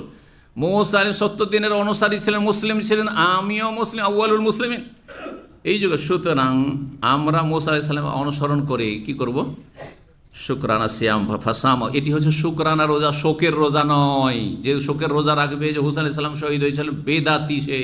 জি, ও আমারা বেসিয়ামিহি, রোজা রাখার নির্দেশও দিয়েছিলেন। প্রথম দিকে রোজাটি ফরজ ছিল, আর তারপরে সেটা ফরজ, যখন রমজানের রোজা ফরজ হলো তখন সেটাকে সুন্নত নফলে পরিণত করা হয়। 25 নম্বর অধ্যায় বাবু কওলিল্লাহ তাআলা, মহান আল্লাহর বাণী সম্পর্কে, ওয়াদনা মূসা সালাসিনা লাইলা, আল্লাহ বলছেন মূসা আলাইহিস সালামকে 30 রাতের মানে 30 দিনের আমি প্রতিশ্রুতি দিলাম যে তুমি আমার সাথে দেখা করার জন্য এসো 30 দিনের জন্য, আল্লাহ প্রথম বললেন। তারপরে মূসা আলাইহিস সালাম যখন আসলেন তুর পাহাড়ে আল্লাহর সাথে দেখা করতে আর তাওরাত নিতে, তখন আল্লাহ বলে আরও 10 দিন, আর এই দিনগুলি তুমি সিয়াম রোজা রাখো, ইবাদতবন্দি করো, যাতে তোমার রুহানিয়াতের উন্নতি হয়, আধ্যাত্মিক উন্নতি হয়। কারণ আল্লাহর সাথে তুমি দেখা সাক্ষাৎ করতে, আল্লাহর সাথে তুমি কথা বলতে যাচ্ছ। তো এলা কওলিহি ওয়া আনা আউয়ালুল মুমিনিন, সেখানে আল্লাহকে সরাসরি দেখতে চেয়েছেন মুসা আলাইহিস সালাম। তখন আল্লাহ লান তারানি, তুমি এই পৃথিবীর চোখ দিয়ে আমাকে দেখতে সক্ষম হবে না। আল্লাহ যদি একটু দেখতাম মনটা ভালো হইতো, মনে একটা শান্তি হইতো। ওয়ালাকিন উনজুর ইলাল জাবাল, এই পাহাড়টার দিকে তাকাও, তোর পাহাড়ের দিকে তাকাও। যদি ফাইনিস্তাকারা মাকান, এই পাহাড় যদি স্থির থেকে যায়, ধ্বংস না হয়ে যায়, চূর্ণ বিচূর্ণ না হয়ে যায়, পাহাড় যদি থামতে বা সামলাতে পারে, তাহলে তুমিও সামলাতে পারবে, তোমার জন্য দেখা সম্ভব। আর পাহাড় যদি চূর্ণ বিচূর্ণ হয়ে যায়, তাহলে তোমার পক্ষে দেখা সম্ভব নয়, তুমি মরে যাবে। দেখলে সামান্য একটু নূরের তাজাল্লি আল্লাহ রাব্বুল আলামিন, সামান্য একটু, একটা আঙ্গুলের অগ্রভাগ সমান, ব্যাস এতটুকু, পুরোপুরি নেই। তাতেই ফালাম্মা তাজাল্লা রব্বুহুল লিল জাবাল, আল্লাহ যখন নিজের তাজাল্লি নূর প্রকাশ করলেন পাহাড়ের পর্বতের সামনে, তখন জালাহু দাক্কা, চূর্ণ বিচূর্ণ করে দিলেন আল্লাহ। চূর্ণ বিচূর্ণ হয়ে গেল পাহাড়, একবারে চূর্ণ বিচূর্ণ হয়ে গেল, টুকরো টুকরো হয়ে গেল পাহাড়ের পাথরগুলি। ওয়াখাররা মুসা সায়কা, মুসা আলাইহিস সালাম অজ্ঞান হয়ে পড়ে গেলেন, বেহুশ, অজ্ঞান হয়ে গেছে, শেষ। তারপরে জ্ঞান ফিরল অনেকক্ষণ পর। ফালাম্মা আফাকা কালা সুবহানাকা, আল্লাহ তোমার তসবিহ করছি, তুবতু ইলাইকা, তওবা করছি, ভুল করেছি আল্লাহ, আমি এই চেয়ে দরখাস্ত করে দেখতে, আল্লাহ তুমি দেখতে দাও, একটু দেখি যেন, এটা আমি ভুল করি, তো তওবা করছি। ওয়ানা আউয়ালুল মুসলিমিন, এই যে, আর আমি হচ্ছি এই যুগের সর্বপ্রথম মুসলিম, বা সর্বপ্রথম ওয়ানা আউয়াল মুমিন। আর এই বিষয়টি আমি সর্বপ্রথম বিশ্বাস করছি যে তুমি মৃতকে জীবিত করতে সক্ষম। ইউকালু দাক্কাহু, দাক্কাহু মানে জালজালাহু, প্রকম্পিত করা। টুকরো টুকরো হলে কি হয় আগে? প্রকম্পিত হয়, ভূমিকম্প হয়, তারপরে টুকরো টুকরো হয়। ফাদুক্কাতা, সূরা হাক্কায় রয়েছে ফাদুক্কাতা দাক্কাতা ওয়াহিদা, আসমান জমিন চূর্ণ বিচূর্ণ হয়ে যাবে। আয়াত নম্বর 14। ফাদুক্কাতা, আসমান 7টি, তারপরে সেটাকে এক বচন হিসাবে ধরা হয়েছে, আর জমিনকে এক ধরা হয়েছে, দিয়ে দুটো মিলিয়ে দুক্কাতা তাসনিয়া দ্বিবচনের সেগা ব্যবহার করা হয়েছে। সেজন্য তাফসীর করে বলছেন ইমাম বুখারী ফাদুকিক না, সুতরাং আসমান জমিন চূর্ণ বিচূর্ণ হয়ে যাবে। জালাল জেবাল কাল ওয়াহিদা, সমস্ত পাহাড় পর্বতগুলিকে ওয়াহিদ এক বচন হিসাবে ধরে নিয়েছেন। কামা কাল, এখানে পাহাড়ের কথা বলা হয়েছে, যেমন আল্লাহ অন্য আয়াতে আসমান জমিনের কথা, ইন্নাস সামাওয়াতি ওয়াল আরদা কানাতা রাতাকান, সূরা আম্বিয়া আয়াত 30-এ আল্লাহ বলছেন যে আকাশগুলি, কয়টি আকাশ? 7টি আকাশ স্পষ্ট আয়াতে রয়েছে, আর জমিনও অনুরূপ রয়েছে, এই কথাও সূরা তালাকে রয়েছে, মিনাল আরদি মিসলাহুন। তো আসমান জমিন কি ছিল? কানাতা রাতাকান, উভয়ে ছিল মিলিত। আসমান জমিন প্রথম যখন সৃষ্টি করেন, তো আসমান জমিনের সাথে ওই রকম মিলে ছিল, যেমন এক জমিন আর এক জমিনের সাথে মিলে আছে একসাথে, যেমন এইভাবে হাত রাখা আছে, মাঝখানে এই যে দিগন্ত ফাঁকা, আসমান আর জমিনের মাঝখানে যেখানে মানব জাতি বসবাস করে, সমস্ত সৃষ্টিগুলো বসবাস করছে, এই খোলা জায়গা ছিল না। কানাতা রাতাকান, প্রথম সৃষ্টিতে এইভাবে সৃষ্টির সূচনা আসমান জমিনে। ফাফাতাকনাহুমা, আল্লাহ বলছেন দুটোকে আমি কি করলাম? আলাদা পৃথক পৃথক করে দিলাম। তারপরে আসমান আসমানের জায়গায় চলে গেল, আর জমিনে জমিনের জায়গায় আল্লাহ রাব্বুল আলামিন স্থির করলেন। ওয়ালাম ইয়াকুন কুন্না রাতাকান, অথচ 7 আকাশ 7 জমিন, কুন্না বহু বচন ব্যবহার করেন। মুলতাসিকাতাইনে, রাতাকান বলতে দুটো মিলিত ছিল, পরস্পর মিলিত ছিল। সূরা বাকারা 93 ঔশরিবু ফি কুলুবিহিমুল ইজলা, বনি ইসরাঈলদের অন্তরে গোবৎস পূজা কি করা হয়েছিল? একেবারে যেন পান করিয়ে দেওয়া হয়েছিল, পান করিয়ে দেওয়া হয়েছিল। গোবৎস প্রীতি সিঞ্চিত করা হয়েছিল, সেচ করা। যেমন পানি যখন সেচ করা হয় জমিতে, তখন জমির সমস্ত মাটিগুলি পুরোটাই কি হয়ে যায়? রসাল হয়ে যায়। ঠিক তেমনই তাদের আপদমস্তক, মাথা থেকে পা পর্যন্ত, এমন এই গরু পূজা, যেমন হিন্দুদের গো পূজা, এমনভাবে তাদের মধ্যে রক্তে আর শিরা উপশনে মিশে গেছিল যে তারা এই গোপূজা ছাড়তে পারছিল না। হারুন আলাইহিস সালামকে মেরে দিবে, খুন করে দিবে, এইরকম উদ্যত হয়েছে, কিন্তু ছাড়বে না গোপূজা। ঔশরিবু ফি কুলুবিহিম ইজলা, যেমন পান করিয়ে দেওয়া হয়েছে।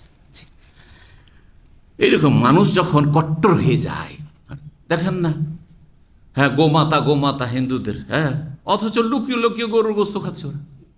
মুসলিমদের হোটেলে গিয়ে গরুর গোস্তও খাচ্ছে, আর এইদিকে গোমাতা গোমাতা, আমাদের মাতাকে হত্যা করেছে। আমরা ইংরেজি একটা আর্টিকেল পড়েছিলাম মহাত্মা গান্ধীর আলিগড় ইউনিভার্সিটির সিলেবাসে, তো 12 ক্লাসে। তো জামিয়া সালিফা বেনারসে পড়া হয়তো। তো তাতে একটা অভিশাপ দিয়েছে যে ঈশ্বর সর্বনাশ করুক ওই সব লোকদের যারা আমাদের গোমাতাকে কি করে, ভক্ষণ করে। কথা বুঝতে পারছেন কিভাবে তাদের অন্তরে গোপূজা, গরু পূজা কিভাবে তাদের অন্তরে একবার মিশিয়ে দেওয়া হয়েছে, সেরা অপসারে মিশিয়ে দেওয়া হয়েছে, এই ধরনের কথা মানুষ। আরে গোমাতা তো তার শুধু গোস্তটাই হারাম, আর চামড়া দিয়ে জুতা তৈরি করা, চামড়া দিয়ে জুতা তৈরি করা কেন করছো? আল্লাহ হেদায়েত করুক জাতিকে।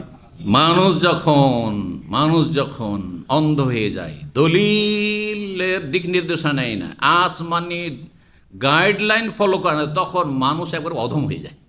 মানুষের জ্ঞান বুদ্ধি কিছু থাকে না, নিজের চাইতে অসহায়ের পূজা করছে। না হলে কেউ লিঙ্গ পূজা করতে পারে, কেউ গাছের পূজা করতে পারে, গাছ চাইতে আমি অনেক শক্তিশালী। কেউ পাথরের পূজা করতে পারে, পাথর নড়তে পারে না। আলহামদুলিল্লাহ আমি কথা বলছি, নড়ছি, অনেক কিছু করছি, চিন্তা ভাবনা করছি, অনেক দুনিয়ার অনেক কিছু করছি, আমি কেন ওই সবের পূজা করব? আশ্চর্য কথা, এতটুকু বিবেক নেই, বিবেক হারিয়ে দিয়েছে। আলহামদুলিল্লাহ বলুন, আলহামদুলিল্লাহ আলা নিহমাতের ইসলাম, যে আল্লাহ রবকে চেনার তৌফিক দান করেছেন, আলহামদুলিল্লাহ।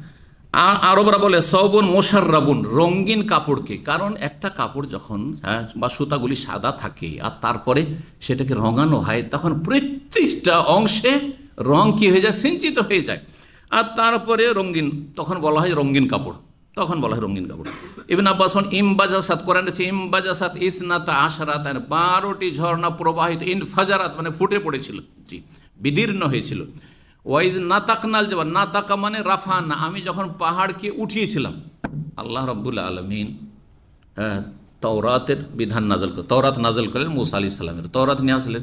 বনি ইসরায়েলকে বলা হয় যে তওরাতের আদেশ নিষেধ এখন মেনে চলতে হবে, যেটা হালাল হালাল, যেটা হারাম হারাম, সব মেনে চলতে হবে। এইভাবে ইবাদত বন্দেগী যেভাবে তওরাতে আছে পালন করতে হবে। তওরাত আসার আগে তো খুব তারা উৎসুক ছিল যে হ্যাঁ আমরা মানবো, আর যখন এসেছে বলছেন না, এত কঠিন কথা মানতে পারবো না, এত কঠিন কথা মানতে পারবো না, মিষ্টি মিষ্টি ধর্ম পালন করবো, তো মানবে না। তখন আল্লাহ করলেন কি, পাহাড়কে উঠিয়ে নিলেন। মানবি না দিব, পিষে দেবো, জমিনের সাথে পাহাড় দেওয়ার পিষে দেবো, চাকরিকে পিষা করে। না তাকনাল জাবালা ফাওকান নাহুদুল্লাহ ওজান্নু আন্নাহু আওয়াকিউম বাহুম, আর তাদেরকে বলা হয় যে এই যে ঝুলছে, পড়বে কিন্তু, পাহাড় তোমাদের উপর পড়বে, পিষে দেবে। তো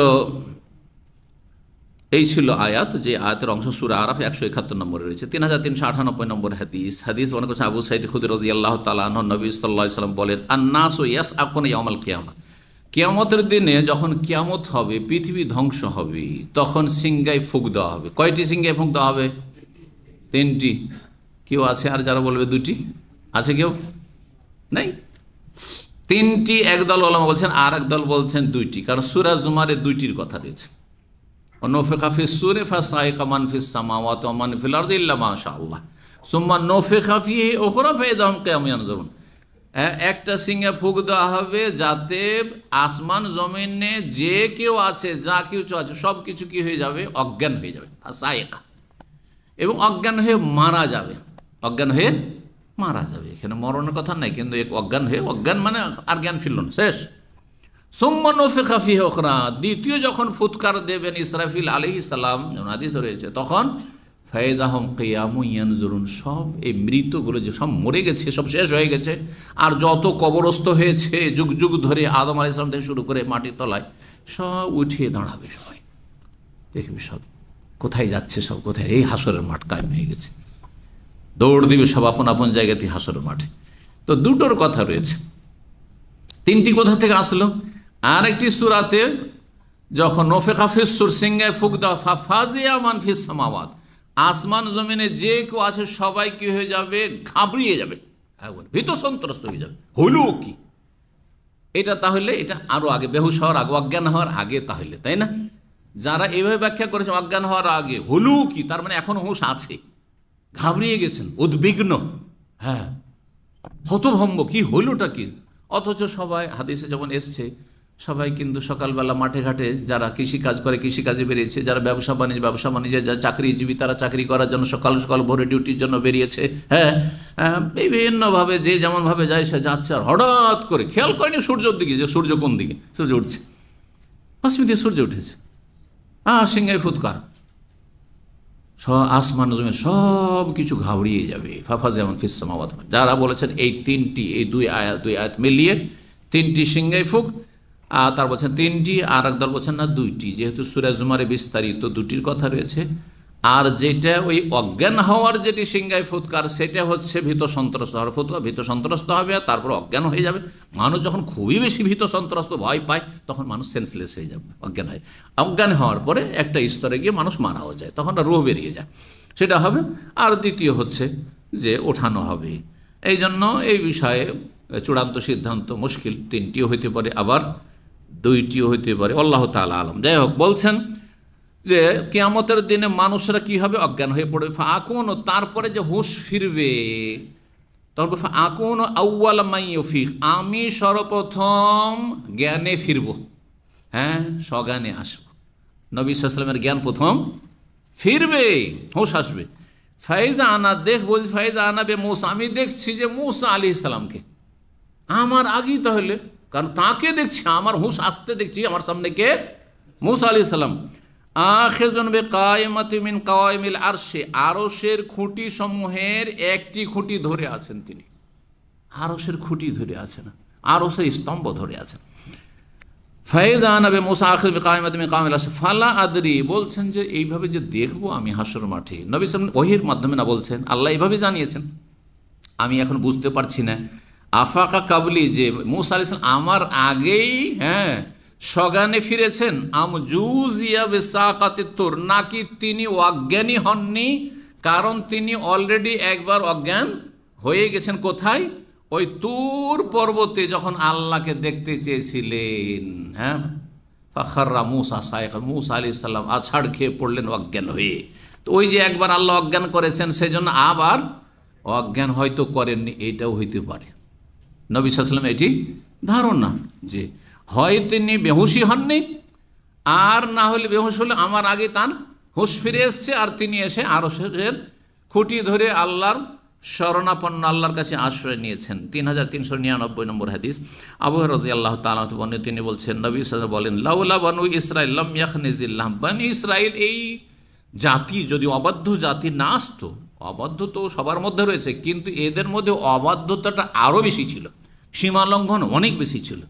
নবী বেঁচে থাকতেই তাদের একের পর এক অবাধ্যতা, নাফরমানি আর আল্লাহ রসুলের বিরুদ্ধাচরণ আর বেয়াদবির শেষ ছিল না। যদি এক একটি ইতিহাস বর্ণনা করা হয় তো ঘন্টার পর ঘন্টা আলোচনা করতে হবে। মুসা আলাইহিস সালাম বড়ই লজ্জাশীল ছিলেন, হাদিস আসছে, নির্জনে গিয়ে গোসল করতেন, তখন তার সাথী সঙ্গীরা সামনাসামনি ইসলাম কবুল করেছে, যেমন নবী সাল্লাল্লাহু আলাইহি ওয়াসাল্লাম, সাহাবায়ে কেরাম, এরকমই না? কিন্তু কত বেয়াদব সেই যুগ থেকে, আজকে আর কত বেয়াদব ইহুদিরা হইতে পারে, চিন্তা করো তো দেখি, আর কত সীমা লঙ্ঘনকারী হইতে পারে। হ্যাঁ, আমরা সবাই কিন্তু উলঙ্গে গোসল করছি, সেই যুগে জায়েজ ছিল, এখন জায়েজ, মানুষের সামনে উলঙ্গে গোসল করা জায়েজ নয়, কিন্তু সেই যুগে জায়েজ ছিল, সবাই গোসল করতো। হ্যাঁ, কিন্তু মুসা আলাইহিস সালাম মানুষের সামনে গোসল করতেন না, নির্জনে গিয়ে উলঙ্গে গোসল করতেন। ব্যাপার সবার কিছু খারাপ আছে। কি খারাপ আছে? হয় হাইড্রোসিল আছে, বুঝেন হাইড্রোসিল কি? হ্যাঁ, অন্ডকোষ ছোট বড়, আর না হলে কি আছে, শ্বেতরোগ আছে। দুটি কথা বলা হয়েছে যে এরকম বিরূপ মন্তব্য তার আল্লাহ একবার দেখিয়ে দিলেন, দেখিয়ে দেওয়ার হাদিস আসছে, এবার বলেছি ওরকম। তো এইরকম, তো এই বনি ইসরাইল জাতি যদি না আসতো পৃথিবীতে, তাহলে কখনো মানুষের গোস্ত পচে সরে যেত না, আর ফ্রিজের প্রয়োজনই হইতো না। আজকাল গোস্ত বা মাছ রাখার জন্য, সুরক্ষিত রাখার জন্য কিসের প্রয়োজন? ফ্রিজের প্রয়োজন, কোল্ড স্টোরের প্রয়োজন, এটার প্রয়োজনই হইতো না।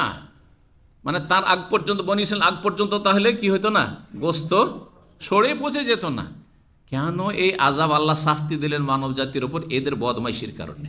যখন মান্না সালওয়ার নাজিল হইতে লাগলো, মান্না সালওয়ার ঘটনা তো জানা আছে না? আল্লাহ রাব্বুল এদেরকে কি নিয়ামত দেয়নি। আমাদের তো একদিন না বেরোলে পয়সা আসবে না, ঠিক না? একটু খাটাখাটি না করলে রুজি রোজগার আসবে না, আমাদের পেট চলবে না। কিন্তু তারা যখন কত সম্মানিত করলেন, এক তো দুশ্মন আর তার সেনাবাহিনীকে ধ্বংস, এমনভাবে ধ্বংস যে আর দাঁড়াওয়ার মতো কোনো শত্রুই থাকলো না সামনে, তাই না? আর তারপরে সাগরে তাদের জন্য স্পেশাল রাস্তা, একবারে রাজপথ তৈরি করে দিলেন। হ্যাঁ, ব্রিজেরও দরকার নেই, পানিকে দুই দিকে থামিয়ে দিলেন একবারে, আর তারপরে তাদেরকে পার করলেন।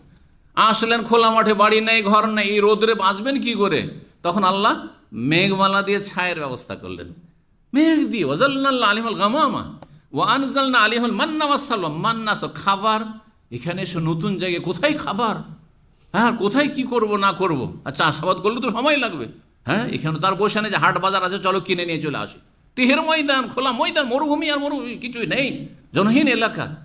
তখন আল্লাহ আকাশ থেকে প্রতিদিন রাত্রে মান্না এবং সালোয়া, হ্যাঁ মান্না হচ্ছে এক ধরনের হালুয়া যা, হ্যাঁ আর সালোয়া হচ্ছে এক ধরনের পাখির গোস্ত, কারণ পাখির গোস্ত সবচাইতে বেশি মানুষের কাছে প্রিয় এবং ক্ষতি কম। পাখির গোস্ত, সমস্ত গোস্তের মধ্যে সবচেয়ে উপকারী গোস্ত হচ্ছে পাখির গোস্ত। এই জন্য জান্নাত আল্লাহ লাহমা তাইরিন কি দেবেন, হ্যাঁ পাখির গোস্ত দেবেন, মিম্মা ইয়াশতাহুন, যেই পাখির গোস্ত চান না কেন সেখানে আল্লাহ দেবেন। সবার জন্য সবটা পছন্দ, যেইটা পছন্দ, মিম্মা ইয়াশতাহুন। তো যখন এই গোস্ত এত বেশি পড়ে থাকে, সালোয়া পড়ে থাকে, তখন ওরা লোভ সামলাতে পারল না, লাগবে দুটো বাড়ির জন্য, হ্যাঁ বা স্বামী স্ত্রীর জন্য, নিয়ে গেল 10টা 20টা, আরে চল নিয়ে চল, খেতে পারে না, তখন কি করলো, ফেলে দিল, নষ্ট করে দিল। তো অপচয় করবি, অপচয় করবি, যখন অপচয় শুরু হলো তখন পচা শুরু হলো, গন্ধ ধরে নিল, হ্যাঁ জমিয়ে রাখবি। প্রতিদিন সকালে নামছে, আল্লাহর নামে আছেন তাজা তাজা, তো বেশি লোভ কেন, এত কেন লোভ, আল্লাহ ধরলেন ওইখানে, কথা বোঝা গেছে না? জি। আর তারপরে যখন এইরকম পচাতে শুরু ওইরকমভাবে জমাকে বেশি নিতে, প্রয়োজনের বেশি নিতে শুরু করলো, আল্লাহর উপর একসময় কী করলো, রুজি বন্ধ। কখন বন্ধ করলো? যখন তারা নিয়ামতের মূল্যায়ন করলো না। কি বললো? লান্নাসবির আলা তামিন ওয়াহিদ, সূরা বাকারা। ডেইলি ডেইলি একই খাবার, হ্যাঁ এখানেও কিন্তু অনেকে আছেন এত সুন্দর খাবার, হ্যাঁ কোম্পানির ক্যান্টিনে দেয় বা মেসে দেয়, কিন্তু তারপরে কি বলে জানেন, ভালো দাম্মামের একটা কোম্পানি, ভালো কোম্পানি, এত সুন্দর খাবার। আমি 2002-01 ওই সময় থেকে সেই কোম্পানিতে 8-10 বছর বক্তব্য করতে গেছি। আর আমাদের এক হাফেজ ভাই নারায়ণগঞ্জের, তিনি সেখানে ছিলেন, আমাকে নিয়ে যেতেন, দিয়ে যেতেন, জাযাহুল্লাহ খায়র। খুবই সুন্দর কোম্পানি, আর সেটা গভর্নরের কোম্পানি ছিল এই দামামের। তো সেই কোম্পানির খাবার মাঝে মধ্যে ও নিয়ে, ওই ভাই নিয়ে আসতো, সেখানে একটা ইসলামিক সেন্টারের অফিসও ছিল, সেখানে দর্শের পরে আমাকে খাওয়াবে। আমি বলে ভাই আমি আসলে বাইরে খেতে চাই না, তখন ও বেঁধে দিয়ে দিত মাঝে মধ্যে নিয়ে আসলে। বাচ্চারা এত সুন্দর মানে পছন্দ করতো, যেহেতু সপ্তাহে একদিন কখন আসতো, কখনো নিয়েও আসতাম না, না নেবো না, তো খুব পছন্দ করতো। আমিও মাঝে মধ্যে খেয়েছি, হয়তো মাসে একবার দুবার কখনো হয়তো খেয়েছি, বা একসময় খেয়েছি, তখন খুব ভালো লাগতো। কিন্তু আমি বললাম এত সুন্দর খাবার দেয় আপনাদেরকে, এই খাবার তো অনেকে বাড়িতে পায় না, অনেকে ব্যাচেলর যারা পাকশাক করে খায় তাদের ক্ষমতা নেই যে এত সুন্দর খাবার খায়, হ্যাঁ কখনো মাছ, কখনো গোস্ত, কখনো এই ধরনের খাবার, বিভিন্ন রকমের খাবার, সবজিও থাকে ইত্যাদি, ডাল থাকে। তখন ওই হাফেজে বলছে, শেখ আর বলিয়েন না, অধিকাংশ যারা এখানে কর্মচারী কাজ করে তারা বলে এগুলি হচ্ছে গরু ছাগলের খাবার, এগুলো হচ্ছে কিসের খাবার, গরু ছাগলের খাবার। তাহলে এই বদ চরিত্র বনি ইসরায়েল যুগ থেকে চলে আসছে। লান্নাসবেন আলা তান, বসে বসে এত সুন্দর খাবার পাচ্ছে, সকাল হইলেই খাবার পড়ে আছে, না না এই খাবার খেয়ে থাকতে পারবো না। ফাদউলানা, হে মুসা দোয়া কর রব্বাকা, আমাদেরকে দিক, হ্যাঁ কি মিন বাকলিহা, হ্যাঁ শাকসবজি চাই, হ্যাঁ বাকলা মানে শাকসবজি, শাক খেতে চাই, হ্যাঁ ও কিসাইহা, আর কি খেতে চাই, হ্যাঁ আপনার এগুলি আপনার কি বলেন এটাকে, বাঙ্গি বলেন না কি বলেন, একটা খাও, হ্যাঁ বাঙ্গি বলেন না, অথবা এই দেশে বলা হয় যে সাম্মাম, হ্যাঁ হ্যাঁ সাম্মাম বলা হয়, ও কিসাইহা, অথবা তরমুজ ধরেন, এই ধরনের জিনিসগুলো এগুলো খেতে চায়, কিসাইহা। ও ফুমেহা, রসুন খেতে চায়, রসুন খাবে, হ্যাঁ আর কি ও আদা সেহা, ডাল খেতে চায়, ডাল যে আসে না, মান্নার সালা, দুটো খাবার শুধু ডেলি ডেলি, ডাল খেতে চায়। ও বাসালিহা, পেঁয়াজ লাগবে, পেঁয়াজ লাগবে। আল্লাহ বলছেন ঠিক আছে, তোমরা এই খেয়াল খুশি যখন খেতে চাও তাহলে এই মান্না সালা বন্ধ। আর তারপরের দিন আর দেখছে আর পড়েনি, আকাশ থেকে কিছুই নেই, বন্ধ হয়ে গেল। বলছে কী খাবো, যে যাও এখন ক্ষেত খামার করো, জমি চাষ করো, মাঠ পড়ে আছে, মরুভূমি পড়ে আছে, চাষাবাদ করো, আর তারপরে পেঁয়াজ রসুন উৎপাদন করো, আর খুব খাও, খুব খাও। জি জি, শাস্তি। তো যাই হোক, চলেন দেখি তাহলে। তাই ওই কথাই বলছেন যে যদি বনি ইসরায়েলরা এইরকম দুষ্টামি না করতো, আর গোস্ত ওই মান্না সালোয়ার গোস্ত না পচাইতো, তাহলে এই গোস্ত কোনোদিন পচন ধরতো না, আর ফ্রিজও লাগতো না। ওয়ালা হাওয়া, আর হাওয়া যদি একটা ভুল না করতেন আর স্বামীকে বারবার ফুসলানো, চলেন না একটু খেয়ে নি, চলেন না, যখন এই মুরব্বি বলছে তো তার কথাটা রেখেই নি। আর বড় বড় ভাইয়া বাবু, স্ত্রীর কাছে সবাই কাবু, এটা আমাদের দেশে আঞ্চলিক ভাষায় বলে, বোঝা গেছে না? আরে আদম আলাইহিস সালাম যদি স্ত্রীর কথাতে বইকে জানতো, আমরা হইতে পারি না? হ্যাঁ, অনেক বড় বড় মানুষ কিন্তু স্ত্রীর কাছে গেলে জব্দ হয়ে যায়। এই জন্য যারা ওই ঘুষখোর আর ঘুষ দেয়, যারা ঘুষ দিয়ে কাজ করে, হ্যাঁ, বিভিন্ন ধরেন, হ্যাঁ, জজকে ঘুষ দেবে আর ওই পুলিশ অফিসারকে ঘুষ দেবে, তখন কি করে, সরাসরি টেবিলে দিলে তো আবার আসামির কাঠগড়ে হাজির হইতে পারতে, ও চলে যায়, ইলিশ মাছ নিয়ে গিয়ে হাজির, ভাবি আপা চলে গেল, ওইখানে চলে গেল। এই সব অসৎ চরিত্র লোকের এইগুলোই করে। আর ওইদিকে তখন একটু আমার কাজটার জন্য একটু ভাইকে বলিয়েন, একটু স্যারকে বলিয়েন, হ্যাঁ, বোঝা গেছে? অসৎ লোক, জি। কারণ জানে, যারা ঘুষ দেয় তারা জানে যে কিভাবে এই অফিসার সাহেবকে জব্দ করা যায়, কী করে মন্ত্রী সাহেবকে জব্দ করা যায়। হ্যাঁ, জি, আল্লাহ হিদায়াত দান করুন। হাওয়া যদি না আসতেন, লাম তখন উনসা জাওজাহাদ্দার, তাহলে কোনো মহিলা স্বামীর খেয়ানত করতো না। স্বামীর, আদম আলাইহিস সালামের ক্ষতি কে করলো? হাওয়া। এই কুপরামর্শ দেওয়া যে চলেন, হ্যাঁ, এবার খেয়েই নি, যখন এই মুরব্বী বলছে সারা জীবন থাকতে পাবো খেলে, সাজারাতুল খুলদ, হ্যাঁ, এই গাছের ফল খেলে সারা জীবন জান্নাতে থাকতে পারবো, আর কোনো চিন্তা, আমার টেনশন থাকবে না। জি। তো অনেক ভালো ভালো মানুষ রয়েছে, নামাজি মানুষ, কিন্তু স্ত্রীর চাপে বাপকে খরচ দেয় না, মাকে খরচ দেয় না, আর ছোটো ভাই বোনদের দেখাশোনা করে না, অসহায় তারা, কত কষ্ট করে বাপ মা মানুষ করেছে, ওইসব ভুলে যায়। হ্যাঁ, কয়েকদিনের মেহমান স্ত্রী আসলো আর তারই আধিপত্য কায়েম হয়ে গেল আপনার ধন সম্পদ ইনকামের ওপর। কেন? তার অধিকার হচ্ছে খাওয়া দাওয়া, শুধু সে খাবে, সে আপনার হিসাব নেওয়ার অধিকার রাখে না। সে আপনি কতটা ইনকাম করছেন আর কোথায় গেল, কোথায় খরচ হলো, কাকে দিচ্ছেন না দিচ্ছেন, সামান্যতম কোনো অধিকার রাখে না। অবশ্যই, হ্যাঁ, তার ভরণ পোষণে যেন কোনো ঘাটতি না হয়। জি, ব্যালেন্স ঠিক রাখতে হবে। আবার এখানে এক শ্রেণীর জালেম আছে, তারা স্ত্রীর খরচটা নিজে দেয় না, যে আমার ওই আব্বার কাছে নিয়ে নে, আমার মায়ের কাছে চা, মায়ের কাছে মায়ের অ্যাকাউন্টে টাকা পাঠিয়েছি, ও তোর মাসের খরচ দিবে না, মোটেই জায়েজ নয়, এটা জায়েজ নয়। কেন আপনার মায়ের দ্বারস্থ হবে, কেন আপনার বাপের দ্বারস্থ হবে? না, মোটেই না। তো দুই দিকে যেন আমাদের মানদণ্ডটা ঠিক থাকে। জি, 26 নম্বর অধ্যায়, বাবু তুফানির মিনাসাইল। এই অধ্যায় হচ্ছে বন্যার অন্তর্ভুক্ত হচ্ছে তুফান। তুফান তো আমরা বাংলাতে ব্যবহার করি, তাই না? জলোচ্ছ্বাস, জি, জলোচ্ছ্বাসও বলা হয়। তুফান, যে পানির তুফান, এটি বন্যারই অন্তর্ভুক্ত।